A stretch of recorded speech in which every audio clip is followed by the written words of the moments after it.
What if the life you knew crumbled, forcing you into an impossible choice? Save your father from ruin by marrying a comatose billionaire you've never met. This is the story of a woman trapped in a web of deceit, where a desperate bargain ignites a chain of events that will shatter families and expose a truth more shocking than anyone imagined.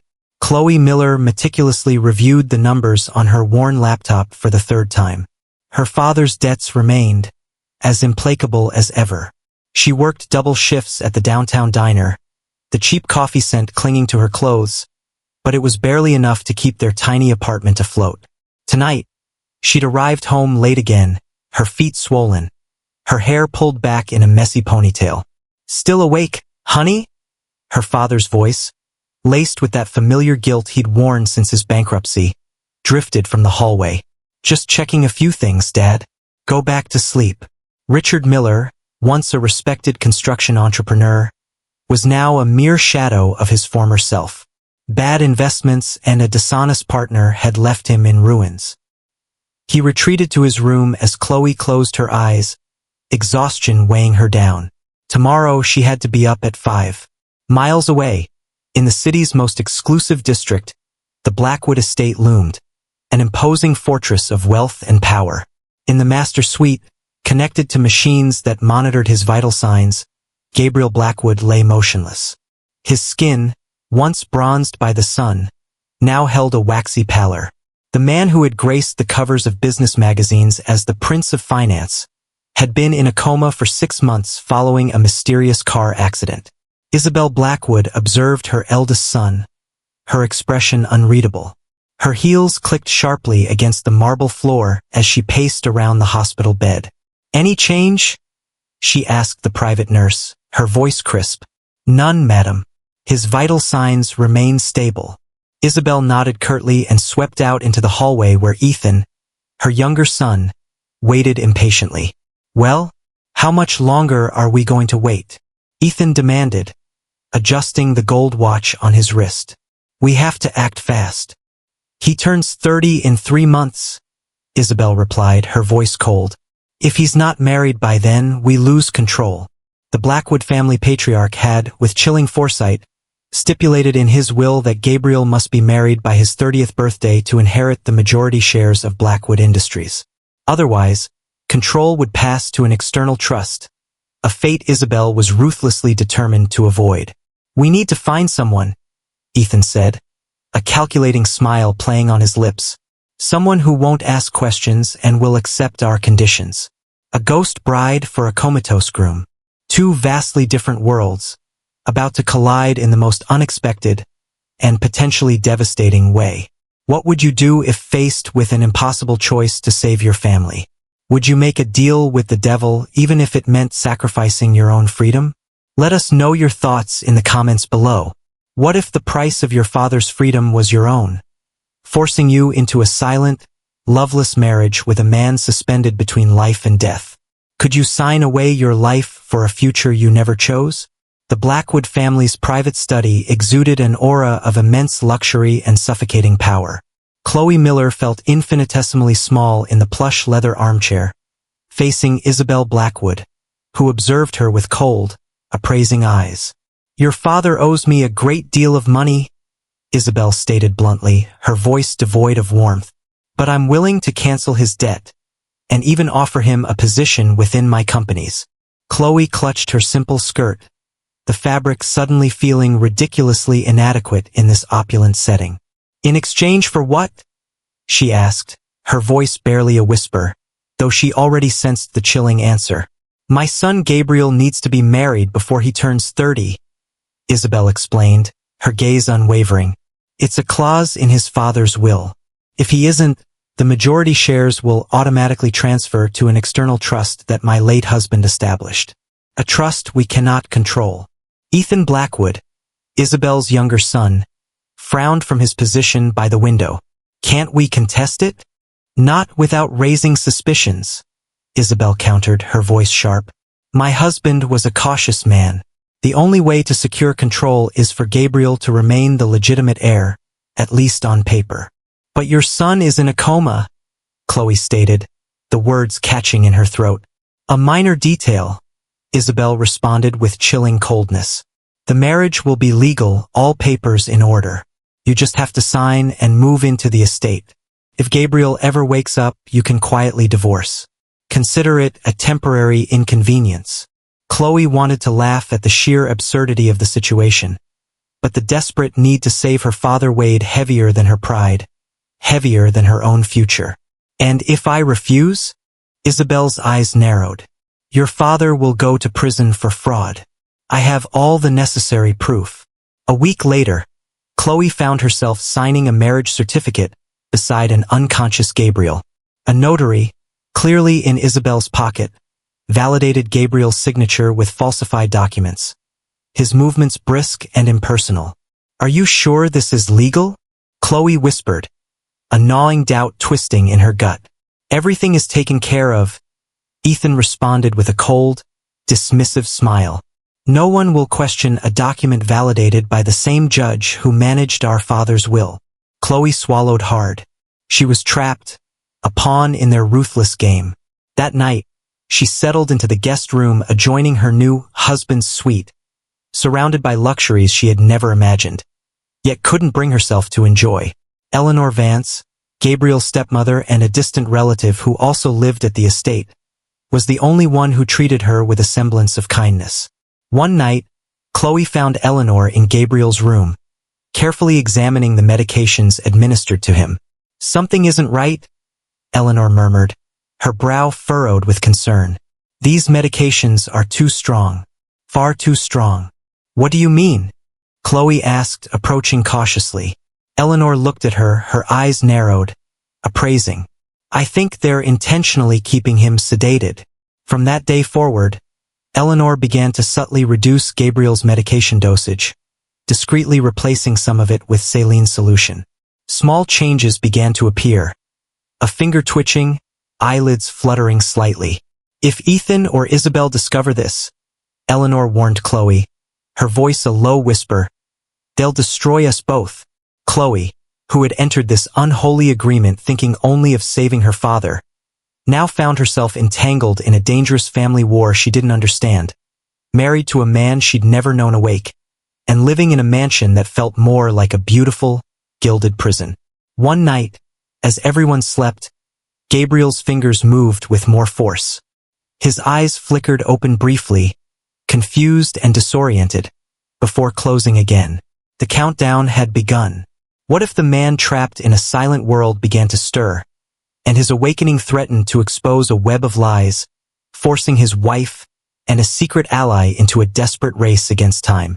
Dawn was just beginning to filter through the heavy curtains when Chloe Miller entered Gabriel's room.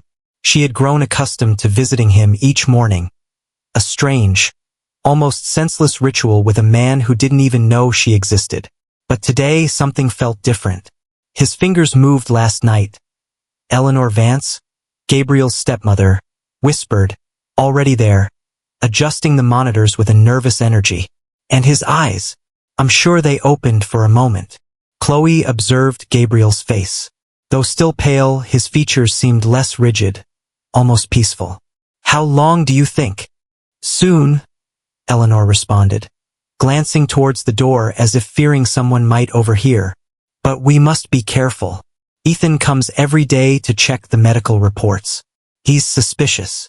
Over the following weeks, the signs of Gabriel's improvement were subtle but undeniably constant. At first, he could barely move his fingers and open his eyes for brief, fleeting seconds. Eleanor cautiously reduced the medication, careful not to raise any alarms. One afternoon, as Chloe was reading a book aloud beside his bed, a habit she developed to fill the oppressive silence, she noticed a faint movement of Gabriel's lips, as if he were trying to form a word. "WH what?" The voice was a barely audible whisper, raspy from disuse. His eyes fluttered open, disoriented, struggling to focus. Chloe leaned forward quickly. Easy. You've been in a coma for months. Don't try too hard. He attempted to sit up, but his atrophied muscles didn't respond. Eleanor entered the room at that moment and shook her head. It will take time to regain mobility. We have to go step by step. The book fell from Chloe's trembling hands. I'm going to call Patricia, she began, rising quickly, but Gabriel stopped her with a faint, almost imperceptible movement of his hand. Tell me, who are you? He rasped. And what are you doing in my room? Chloe swallowed hard. This was the moment she had imagined 1,000 times. Yet now it felt like a terrifying nightmare. How could she possibly explain she was his imposed wife? My name is Chloe, she finally responded, her voice barely a whisper. And I'm here because, well, it's complicated. Gabriel tried to sit up again, his eyes darting around the familiar yet strangely distant room. Where's Ethan? And my mother? Your mother is on a business trip. Ethan should be at the office. Chloe lied, her heart pounding. The door opened, and Eleanor entered, freezing in her tracks as she saw Gabriel awake, his eyes open and focused. Oh my God, she gasped. It worked. What worked? Gabriel asked, his confusion growing. What's happening here? Eleanor rushed to his side, checking his vital signs with practiced hands. You've been kept sedated, Gabriel, for 6 long months. The revelation hit him like a physical blow. Gabriel looked alternately at the two women, searching their faces for any sign that this was some cruel, elaborate joke. 6 months? That's impossible. The accident was. His voice broke as he struggled to remember. In September of last year, Eleanor completed gently. And it wasn't an accident. Gabriel closed his eyes, slowly processing the horrifying information. When he opened them again, his gaze had hardened, a cold fury replacing the confusion. And you? He asked, turning to Chloe, his voice sharp. What part do you play in all this? Chloe looked at Eleanor, who nodded slightly, encouraging her to tell the truth. I'm your wife, she confessed finally, the words feeling heavy, foreign on her tongue. We were married while you were in a coma. Gabriel stared at her, his dark eyes filled with disbelief. No, it's the truth, Chloe insisted, her voice trembling. No, he roared, trying to rise from the bed, but his weakened body betrayed him. This is a lie. It has to be. It wasn't my choice, Chloe said, her voice filled with a quiet desperation. Seeing the raw anguish in his eyes, Gabriel breathed heavily, his chest tight. I'm going to annul this marriage as soon as I get out of here. Do whatever you want, Chloe replied, her voice suddenly cold, distant. But not before you know everything your family has done. Your mother used you as another pawn in her game, Gabriel stated with a surprising lucidity for someone who had just awoken from a 6-month coma, his gaze shifting to Eleanor. The 30-year clause. Eleanor nodded. If you weren't married before turning 30, you'd lose control of the company. Ethan has been preparing to take over. Gabriel tried to get up again, this time with more determination. Help me stand. It's too soon, Eleanor warned. Your body needs time to recover. What I need is to confront my family, he responded firmly, his voice raw with a newfound resolve. And to know exactly where I stand. What happens when a man, stripped of his life and his freedom, begins to piece together the devastating truth of his family's betrayal, and an unlikely alliance becomes his only hope for justice. Over the following days, as Gabriel Blackwood began the arduous journey of physical rehabilitation, Chloe Miller and Eleanor Vance maintained the facade of normalcy for Ethan and the rest of the staff.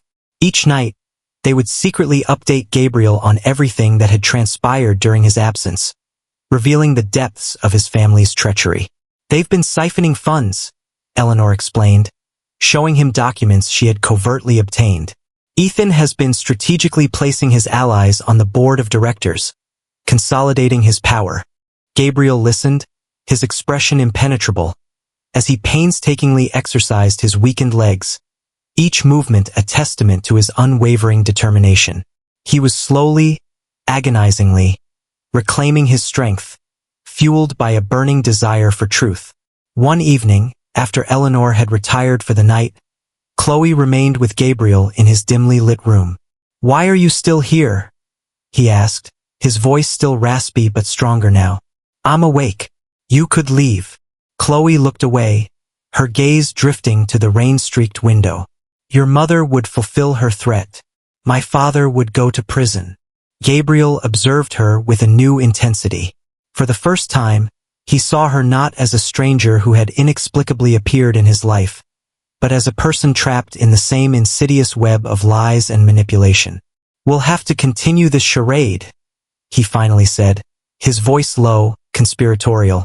At least until I regain my strength and can confront them. And then, Chloe asked, her voice barely a whisper. Then I'll give you your freedom, he promised, his gaze unwavering. But for now, Chloe, we're married. For better or for worse. The unspoken words hung heavy in the air. A fragile, unspoken understanding forming between them. Days turned into weeks. Gabriel regained his strength with a fierce determination that surprised even Eleanor. In the mornings, when Ethan visited the estate, usually with a new specialist in tow, Chloe would maintain the carefully constructed illusion of a comatose husband, while Gabriel hid in an adjoining room, originally designed as a lavish dressing suite. Any improvement? Ethan would ask each time, his concern never quite reaching his cold, calculating eyes. Same as always, Chloe would reply, her voice carefully neutral, a mask of practiced composure she was quickly learning to perfect. In the afternoons, when the sprawling house was almost empty, Gabriel would walk the long, silent hallways, first leaning heavily on Chloe, then on a cane until finally, with sheer force of will, he could walk unaided. The forced complicity between them had, unexpectedly, created a strange, almost unsettling intimacy. What was your life like before all this? Gabriel asked one afternoon, as they meticulously reviewed financial reports Eleanor had managed to smuggle out of the company's headquarters. Chloe looked up from the documents, a wistful smile on her face. Normal. I worked at the diner. I took care of my father. Nothing extraordinary. And now you're trapped in this nightmare? Gabriel commented, a hint of bitterness in his voice. We both are, she replied softly, a shared understanding passing between them.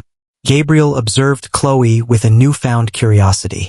She wasn't the type of woman his mother would normally approve of. No powerful connections. None of the polished refinement Isabel so highly valued. And yet, there was something in her quiet determination, her unwavering loyalty, that he found undeniably admirable, deeply compelling. I need access to my private accounts, Gabriel said, abruptly changing the subject. Ethan doesn't know about all of them. You trust me for that? Chloe asked, genuinely surprised. Curiously, he responded, a wry, almost self-deprecating smile on his lips. You're the only person in this house who hasn't tried to kill me. So yes, I trust you. The next day, Chloe visited the bank with expertly forged documents Eleanor had procured. When she returned, she had access to funds Gabriel had kept hidden even from his own family, a secret war chest he had established years ago. Now we can start moving, Gabriel said, his eyes gleaming with a new, dangerous intensity as he reviewed the information on the laptop Chloe had secretly purchased. I need to know who was really behind my accident. What happens when the meticulously crafted illusion begins to crack, and a ruthless brother, sensing betrayal, sets a new, more dangerous trap for the man he thought was powerless. Meanwhile, Ethan Blackwood was growing increasingly suspicious. The small, almost imperceptible inconsistencies, the hushed conversations that abruptly ceased when he entered a room, the strange, newfound confidence with which Chloe moved through the sprawling mansion, all of it gnawed at him.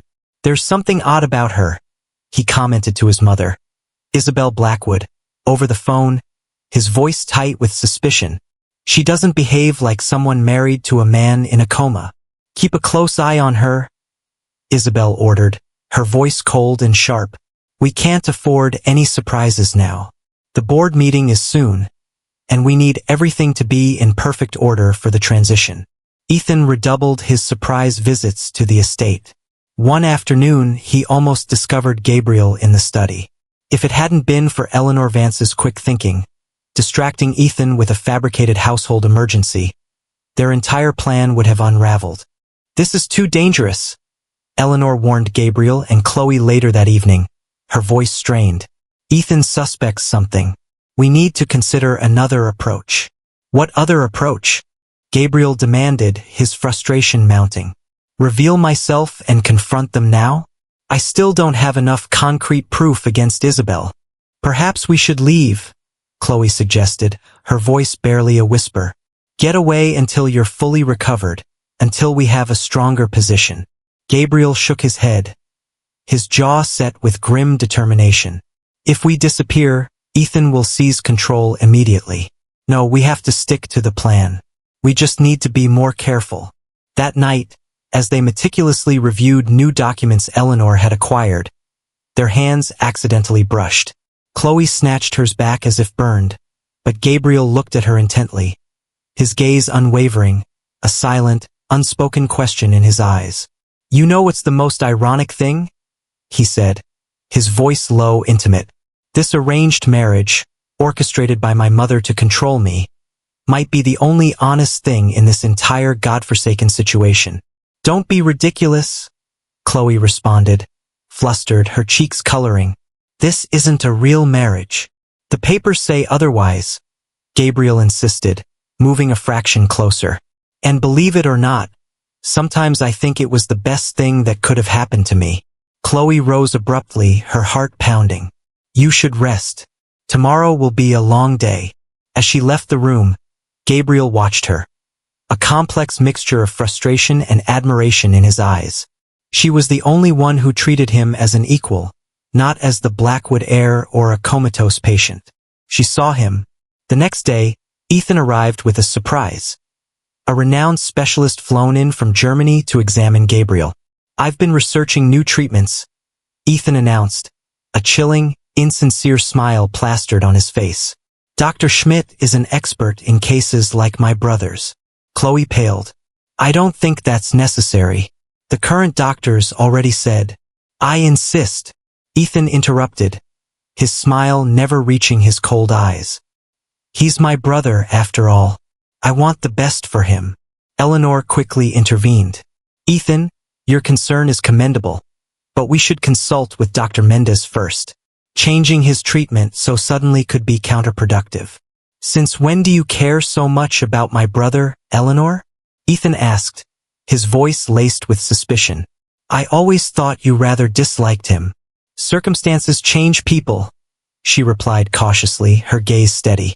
That night, Gabriel, Chloe, and Eleanor held an emergency meeting, the air thick with tension. Ethan knows something, Gabriel stated, his voice grim. This supposed specialist is just an excuse to verify if I'm truly still in a coma. What do we do? Chloe asked, her voice filled with a desperate fear. Gabriel took her hand, his grip surprisingly strong, reassuring. This time she didn't pull away. It's time to change the game, he declared, his eyes blazing with a newfound, dangerous resolve. Tomorrow, you'll have to give Ethan exactly what he fears most. His brother, wide awake. What if the ultimate power play wasn't a hostile takeover, but a breathtaking return from the brink of death, forcing a family to confront the chilling truth of their own treachery? The morning arrived with a palpable tension hanging heavy in the Blackwood estate. Gabriel Blackwood, dressed impeccably for the first time in months, waited in his room, a silent storm brewing in his eyes. The plan was audacious, risky, but they had no other alternative. Are you sure about this? Chloe Miller asked, her hands trembling as she adjusted Gabriel's tie, her heart pounding against her ribs. It's the only way, he responded, gently taking her hands to steady them. Ethan already suspects. If that doctor examines me, he'll uncover everything. Eleanor Vance entered hurriedly, her face pale with apprehension. Ethan just arrived with the specialist. They have an air of triumph that I don't like at all. Gabriel took a deep, steadying breath. Remember the plan, he said, his voice calm despite the turmoil raging within him. I just woke up 2 days ago. Chloe and Eleanor have kept the secret to protect me while I regained my strength. No one else knows anything. When Ethan Blackwood entered the room with Dr. Schmidt, he expected to find his brother unconscious, as always. Instead, Gabriel was seated in an armchair by the window, a cup of coffee in his hand, his gaze sharp and alert. "Hello, brother," Gabriel said, his voice chillingly calm, a stark contrast to the storm brewing in his eyes. "Surprised to see me?" Ethan's face paled, his carefully constructed composure shattering. "Gabriel, how is this possible?" "I woke up recently," Gabriel replied, following the agreed-upon script. "I wanted to recover before facing the world. Chloe has been my guardian angel." Dr. Schmidt, visibly uncomfortable, mumbled something about a medical miracle. Ethan dismissed him brusquely, his mind reeling, staying alone with Gabriel. "You should have told me," Ethan stammered, desperately trying to regain his composure. "I'm your brother." "Same to you," Gabriel responded, his gaze piercing, unwavering. "While I was fighting for my life, you were already planning my replacement in the company." Ethan automatically denied it, but the words sounded hollow, unconvincing. "Everything I've done has been to protect the family legacy." "We both know that's not true," Gabriel stated, setting his coffee cup down on the table with a deliberate slowness. "But now I'm back, and I'm going to reclaim what's mine." When Ethan left, trembling with a mixture of rage and fear, Chloe rushed to Gabriel's side. "You did it," she whispered, a hesitant relief in her voice. "This is just the beginning," he responded, rubbing his temples, the effort of the confrontation evident. "Ethan will be calling our mother right now. We need to prepare for war."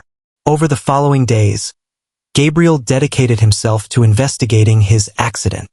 With the help of a discreet private investigator, he began to gather evidence. The security cameras from the day of the accident were tampered with, the investigator reported over the phone. "And the mechanic who last checked your car? He vanished mysteriously." Gabriel meticulously noted every detail in a small, leather-bound notebook he kept hidden. Chloe watched him work tirelessly, a profound admiration for his unwavering determination growing within her. "Why don't you report all this to the police?" she asked one night, as they ate a quiet dinner alone in his study. "Because I need concrete proof," Gabriel responded, his voice grim. "And because I suspect this goes far beyond Ethan." The answer arrived a week later when the investigator delivered an envelope filled with photographs. In them, Ethan was meeting with a man in a discreet restaurant. "That's the mechanic who worked for me," Gabriel explained to Chloe, his voice tight. "The same one who supposedly disappeared." But the most shocking revelation came in the final photograph. Isabel Blackwood, elegant as always, handing a thick envelope to the very same man. "Your mother," Chloe whispered, horrified, her hand flying to her mouth. Gabriel remained silent, his face an impenetrable mask. Only the slight tremor in his hands betrayed the emotional storm raging within him. "I always knew my mother was ambitious," he finally said, his voice low, raw. "But I never thought she would try to kill me." What happens when the deepest betrayal comes from the person you should trust most, shattering your world and forcing you to seek solace in the most unexpected arms? That night, as everyone in the Blackwood estate slept, Gabriel Blackwood suffered a profound collapse. Chloe Miller found him on the cold bathroom floor, weeping silently, his fists clenched against the unforgiving tiles, the weight of his mother's betrayal a crushing burden. "Gabriel," she whispered, kneeling beside him, her heart aching with a sudden, overwhelming empathy. "It was my mother," he repeated, his voice broken, raw with an unimaginable pain. "My own mother." Chloe instinctively wrapped her arms around him, forgetting for a moment all the carefully constructed walls they had built between them. Gabriel clung to her like a drowning man to a life raft, his strong shoulders shaking with unrestrained sobs. "You're not alone," Chloe promised, her voice a soft, soothing balm. "You have me." Their eyes met, and in that shared moment of raw vulnerability, something shifted irrevocably between them. They were no longer just two strangers bound by tragic circumstances, but two souls who had, against all odds, found a fragile, desperate connection in each other's pain. Gabriel slowly leaned his face closer, giving Chloe ample time to pull away, to retreat. But she didn't. Their lips met in a soft, tentative kiss, laden with a storm of conflicting emotions, grief, anger, a desperate yearning for comfort, and a surprising, undeniable spark of something more. "This is crazy," Chloe murmured as they parted, her voice breathless.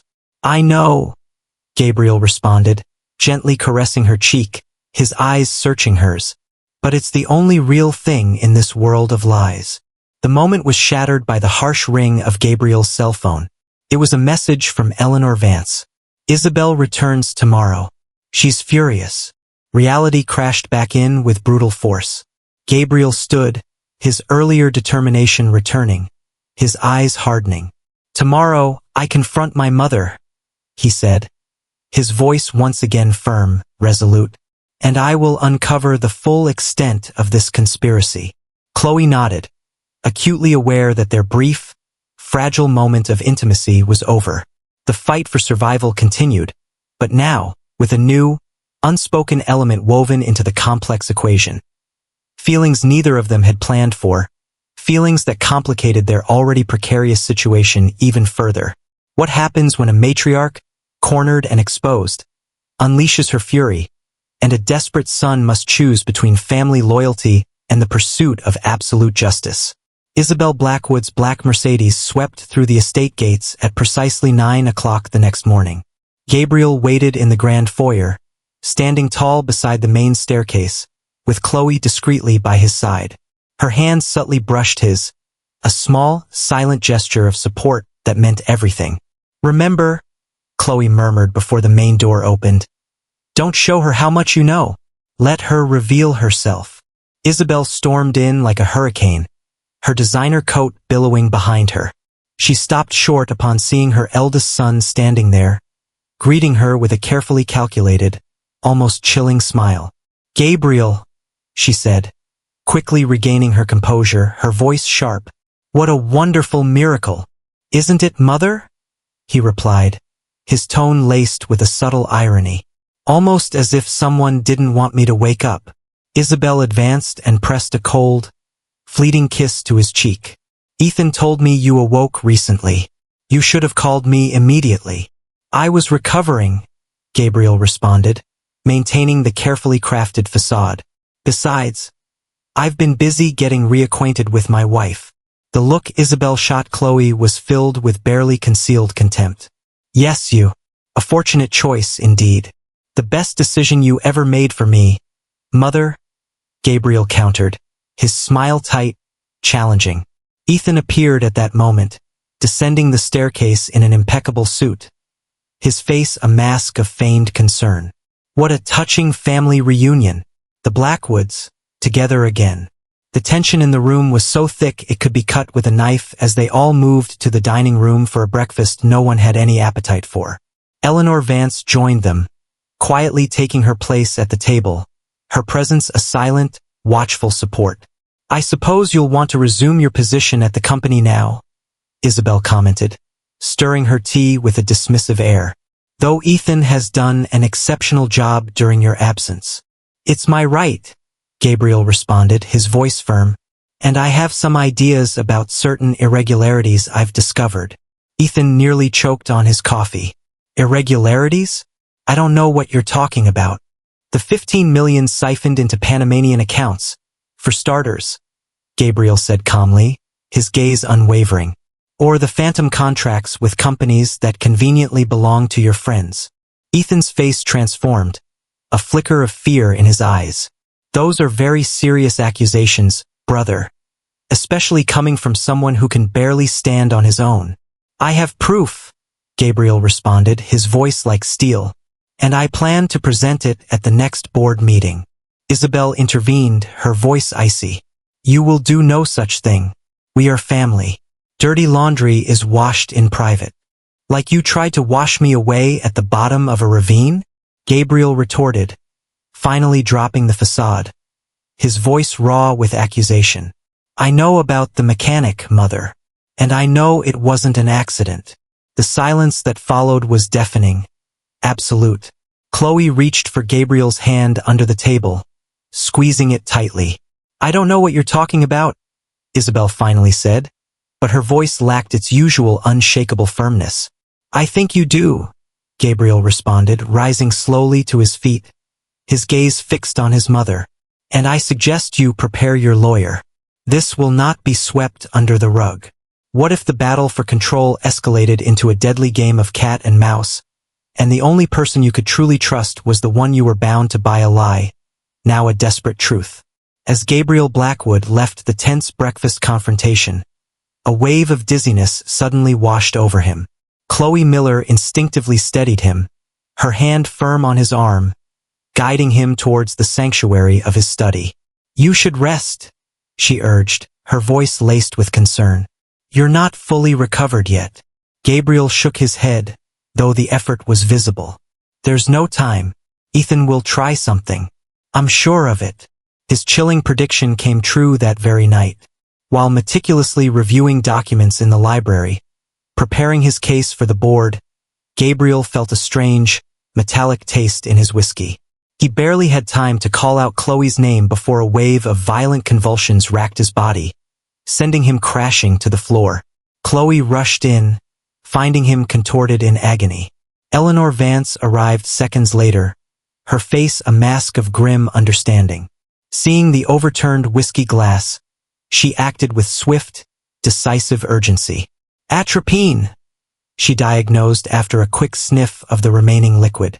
Someone tried to poison him. Call my personal physician, not an ambulance.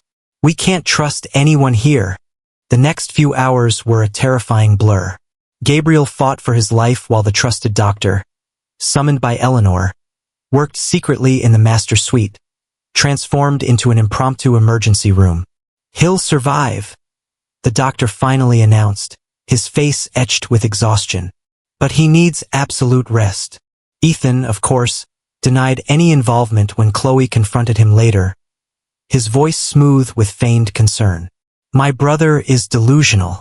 Perhaps it's the after effects of the coma. But Gabriel recovered faster than anyone expected. A week later, he strode into the main office of Blackwood Industries, a chilling surprise for Ethan. Mr. Gabriel, the receptionist exclaimed, her eyes wide with shock. We didn't know you were coming. It's a surprise visit, he responded, a calculated, predatory smile on his lips. In the boardroom, Ethan was about to start a critical meeting when the doors burst open. Gabriel entered, leaning lightly on a cane, his head held high, followed closely by Chloe and Eleanor.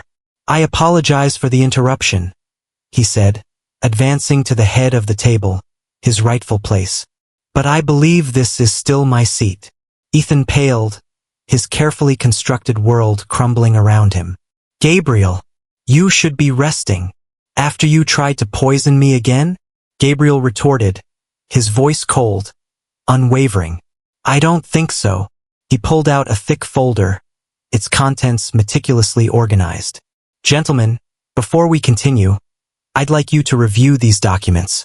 They are irrefutable proof of embezzlement, fraud, and several other crimes, all committed by my dear brother, Ethan, and orchestrated by my loving mother, Isabel.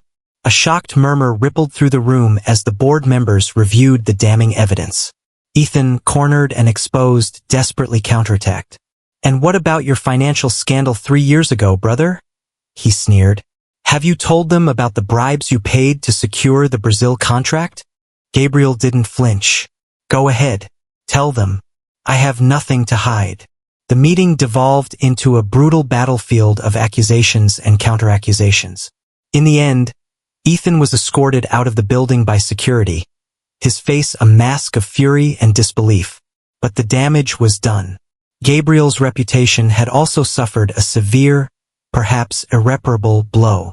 What do we do now? Chloe asked, as they drove back to the silent, tense mansion, the weight of the day's events pressing down on them.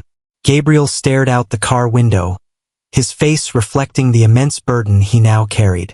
Now, he said, his voice heavy with a weary resolve, comes the hardest part, rebuilding what's left of my life and my company from the ashes. What if the aftermath of a brutal victory left you standing amidst the ruins of your own life, forcing you to confront the agonizing choice between a loveless empire and a fragile, uncertain future with the woman who stood by you through it all. The Blackwood Industries Board of Directors convened an emergency meeting. Gabriel Blackwood, still weak but fiercely determined, prepared to face them with Chloe Miller by his side, helping him dress. "You don't have to go," she said softly, her fingers carefully fastening the buttons of his crisp white shirt. "You could send your lawyer." "I have to look them in the eyes," Gabriel responded, his voice unwavering. Showing weakness now would be a fatal mistake. Over the past few weeks, the Blackwood estate had transformed into a minefield of unspoken tensions. Isabel Blackwood remained locked in her room, refusing to speak to anyone but her lawyers. Ethan, though removed from the company, continued to pull strings from the shadows, contacting shareholders, fueling insidious rumors about Gabriel's mental instability. When they arrived at the corporate building, a horde of aggressive journalists awaited them, their cameras flashing, their questions like poisoned darts. "Mr. Blackwood, is it true your brother tried to kill you?" "Chloe, how does it feel to be married to a man who was in a coma?" Gabriel took Chloe's hand, his grip firm, and they pushed through the chaotic crowd together, ignoring the relentless barrage of questions. In the elevator, she noticed he was trembling slightly. "It'll be okay," she murmured, squeezing his hand, a silent promise of support. Gabriel looked at her with an intensity that made her heart skip a beat. "Whatever happens today, Chloe," he said, his voice low, raw with emotion, "I want you to know I don't regret anything, except perhaps dragging you into this hell."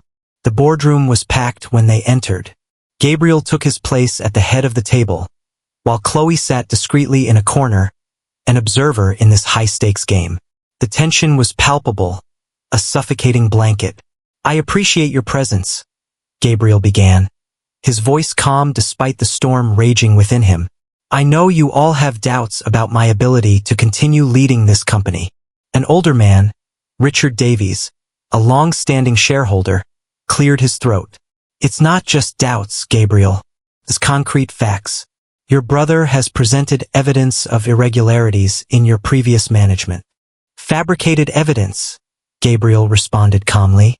"But I understand your concerns." The meeting dragged on for hours. Gabriel answered every accusation with precision, demonstrating that he was still the same brilliant strategist he had always been. But the damage was already done. "We propose a temporary solution," Davies finally said, his voice heavy. "A 3-month leave of absence for you to fully recover. In the meantime, an executive committee will manage the company." It was a defeat disguised as a compromise, and everyone in the room knew it. Gabriel looked at Chloe, searching her eyes for an answer. She nodded slightly, a subtle gesture of strength, of unwavering support. "I accept," he finally said, his voice firm, "with one condition. I want an independent investigation into Ethan and my mother's activities within the company." As they left, Ethan waited for them in the hallway, a triumphant, cruel smirk on his face.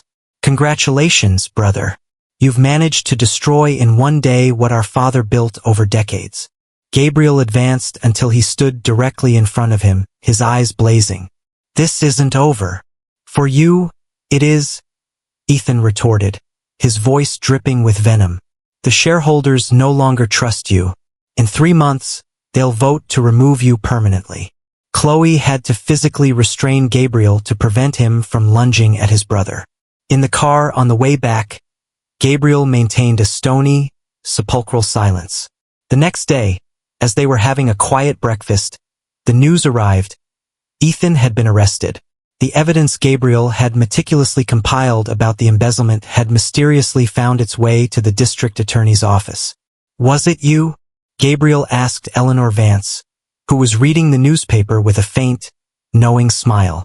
"Let's just say I have my own contacts," she replied, her eyes twinkling. "Your father taught me never to leave loose ends." That same afternoon, Gabriel received an unexpected visitor. His mother, Isabel Blackwood, entered the study with her usual cold elegance. "I've come to say goodbye." "You're leaving?" Gabriel asked, his voice devoid of emotion. "To Switzerland. My lawyers have arranged everything to avoid a bigger scandal," she responded, observing the room as if seeing it for the last time. I just wanted to say that, despite everything, you are my son. What you did has no forgiveness, Gabriel said, his voice trembling with suppressed rage. You tried to kill me? I never wanted you to die, Isabel responded, her voice surprisingly soft. I just wanted Ethan to have his chance. You were always your father's favorite, the perfect heir. Ethan only had the leftovers. So you decided to put me in a coma, Gabriel completed, his voice flat, and marry me off to a stranger to maintain your control over the company. Isabel looked towards the door, where Chloe stood listening silently. That was my biggest mistake. I thought that girl would be easy to manipulate. I never imagined she would become your ally. When Isabel left, Gabriel collapsed into his armchair, the fight finally draining from him. Chloe approached, unsure what to say, what to do. It's over, he murmured, running his hands over his face, his shoulders slumped. My family, the company, everything. You can rebuild it, Chloe said, kneeling beside him, her voice gentle. You're stronger than you think. Gabriel looked at her as if he were just realizing something important, something profound. Why are you still here, Chloe? There are no more debts to pay, no more threats against your father. You're free. The question caught her by surprise. It was true. She could leave, go back to her normal life. But the thought of walking away from Gabriel, from this complicated, messy, yet undeniably real connection, caused an unexpected pang of pain in her heart. She began, but the words caught in her throat. You should go, Gabriel said, his voice suddenly distant, cold. You deserve better than the ruins of my life. Chloe stood, hurt by his sudden, inexplicable coldness. Is that what you want? What I want doesn't matter, he responded, turning his back to her, staring out the window. It never has. That night, Chloe packed her few belongings. The decision was made. As she closed her suitcase, the tears she had held back for months finally began to fall. What if the deepest despair paved the way for an unforeseen miracle? A tiny spark of hope that could rewrite a future filled with pain and betrayal. Eleanor Vance found Chloe Miller sitting on the bed, tears streaming down her face, her suitcase packed and ready by the door. You fell in love with him, Eleanor stated, her voice soft, not as a question, but as a simple, undeniable fact. Chloe nodded, unable to deny the truth any longer. But he only sees me as part of this nightmare, she whispered, her voice choked with sobs. He wants to forget everything related to his coma, including me. Blackwood men are experts at pushing away what they love, Eleanor responded, a hint of sadness in her voice, out of fear of losing it. At dawn, Chloe left a letter on the bed and walked out of the mansion without saying goodbye, carrying only the memories of a marriage that should never have existed, yet had irrevocably changed her life forever. 3 months passed like a blur. Chloe had returned to her old neighborhood, but every day was a struggle. She clutched the pregnancy test in her hand, her heart pounding, a whirlwind of emotions churning within her. I have to tell him, she thought, but Gabriel's cold, distant voice echoed in her memory. What I want doesn't matter. It never has. Chloe closed her eyes, a fresh wave of despair washing over her. If he didn't want her in his life, he certainly wouldn't want this child. It's better if he forgets me, she told herself, a painful resolve hardening her heart. But she knew it wasn't that easy. Renting a small apartment with the compensation money Gabriel had insisted she take, she returned to work at the diner, trying to piece together her life as if the months at the Blackwood estate had been nothing more than a strange, unsettling dream. Her father, Richard Miller, now financially recovered thanks to a job Eleanor had helped him secure, visited her frequently. Though they never spoke directly about Gabriel, Richard noticed the lingering sadness in his daughter's eyes. When are you going to stop punishing yourself? He asked one afternoon, as they shared a quiet coffee. I don't know what you're talking about, Chloe responded, avoiding his gaze. Honey, I know you. I've never seen you like this over anyone. Chloe sighed, looking out the window, her gaze distant. It was a mistake from the beginning. A fake marriage, confused feelings. It was impossible for it to work. What she didn't tell her father were the morning sickness, the inexplicable fatigue, the positive pregnancy test that had confirmed her deepest fears, her most fragile hopes.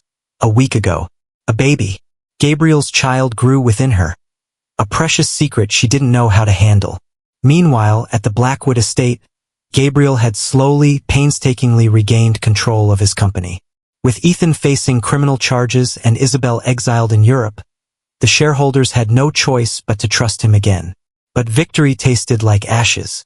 "You should call her," Eleanor suggested one night, as they reviewed documents in his study. "Who?" Gabriel asked, feigning ignorance, though his heart skipped a beat. "Your wife, or ex-wife, though technically you're still married." Gabriel put down the papers, a weary sigh escaping him. "She made her decision. She left me. After you practically pushed her out," Eleanor retorted, her voice sharp. "You know, for a business genius, sometimes you're incredibly stupid when it comes to matters of the heart." The days continued to pass, each one a monotonous repetition of work and solitude. Chloe could no longer deny her pregnancy. The small bump was beginning to show. She decided that, no matter how difficult it was, Gabriel deserved to know. She picked up the phone several times, her fingers hovering over his number, but always hung up before dialing. How could she explain she was carrying his child? He would think it was a trap to get back into his life, to claim a piece of his fortune. The decision was made for her when, one rainy morning, Gabriel appeared at the diner where she worked. He was thinner, with pronounced dark circles under his eyes, but he was still undeniably imposing. "I found you," he said simply, sitting across from her, his gaze intense. Chloe, paralyzed by shock, could only manage to ask, "How?" "Eleanor, apparently, has kept in touch with your father all this time." An uncomfortable silence settled between them. Chloe, acutely aware of her loose apron hiding her growing belly, didn't know what to say. "I've been looking for you for weeks," Gabriel continued, his voice low. "I wanted to apologize for how I treated you. I was scared." "You? Scared?" she asked, a hint of incredulous disbelief in her voice. "Terrified," he admitted, his gaze unwavering. "Of what I felt for you. Of what you meant to me." Chloe looked away, her heart pounding. "Gabriel, there's something you need to know." At that moment, a coworker called her to attend to some tables. "I have to work. Can we talk later?" Gabriel nodded. "I'll wait, as long as it takes."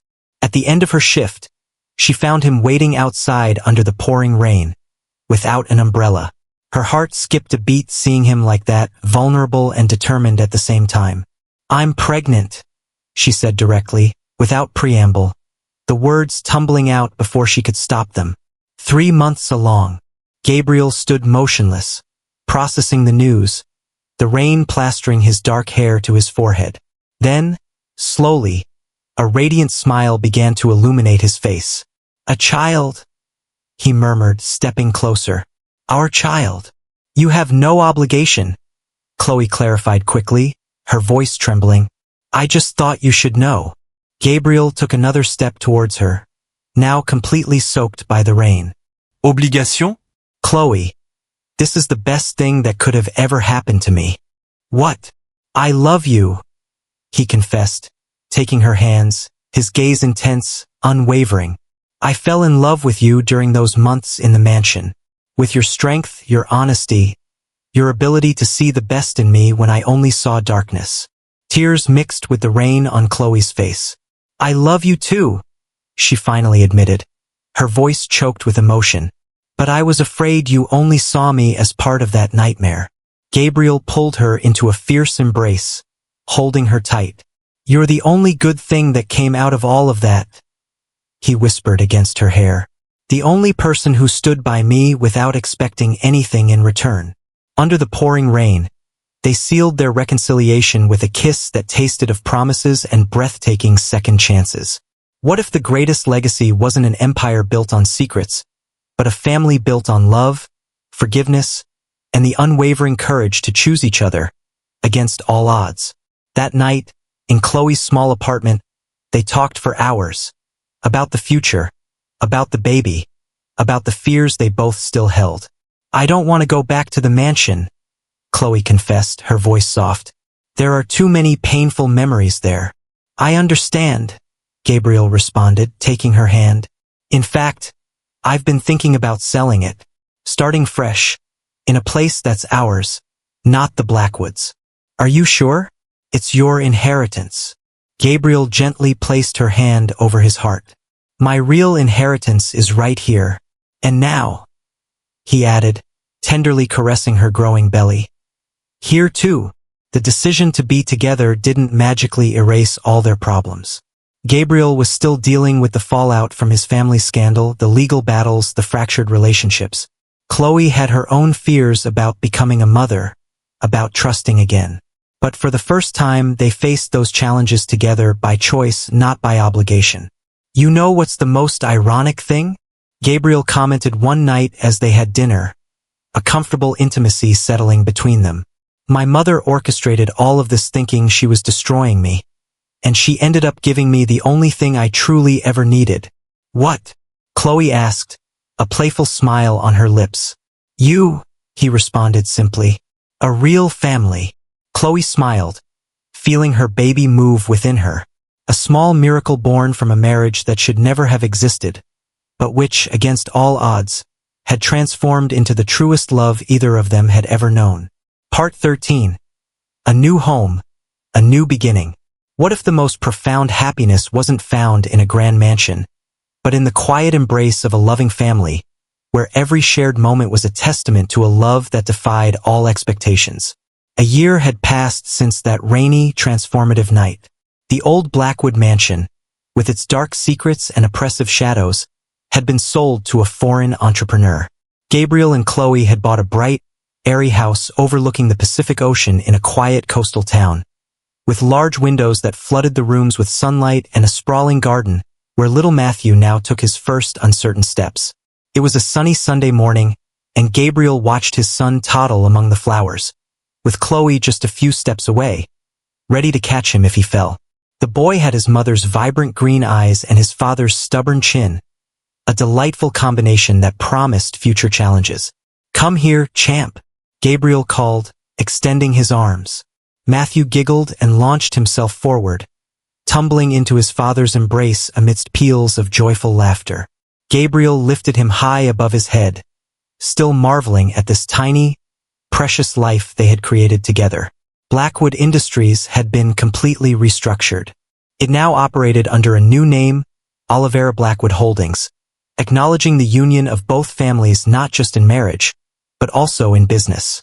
Chloe's father, Richard Miller, had proven to be an excellent administrator once he was given the opportunity to showcase his talent. Ethan was still serving his sentence, reduced for good behavior, but the distance between him and his brother was permanent.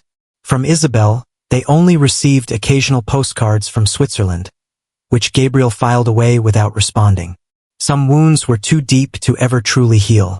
Eleanor Vance visited them frequently, having become a sort of honorary grandmother to Matthew.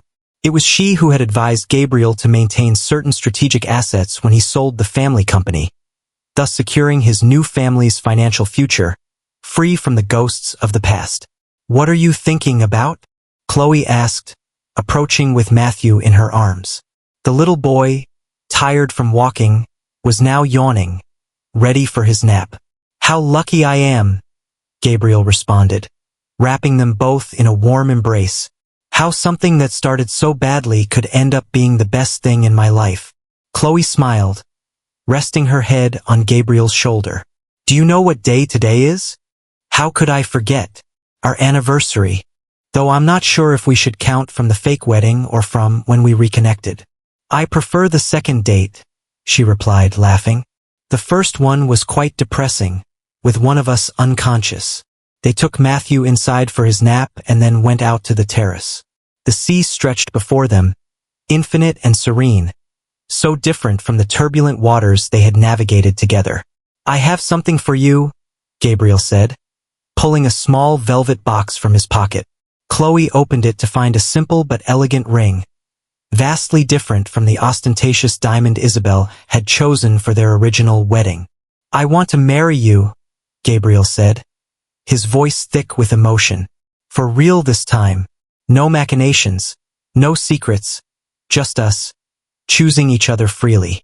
Tears welled in Chloe's eyes as she extended her hand for him to place the ring on her finger. "I thought we were already married," she joked, her voice trembling. "Legally, yes, but I want to do it right. A real ceremony with our friends, your father. A new beginning." "Yes," she replied simply, her voice filled with love. "I'd love to." Later that day, as Matthew slept and they enjoyed a glass of wine on the terrace, Chloe remembered something. "Remember when you woke up and saw me for the first time? You were so angry." Gabriel smiled.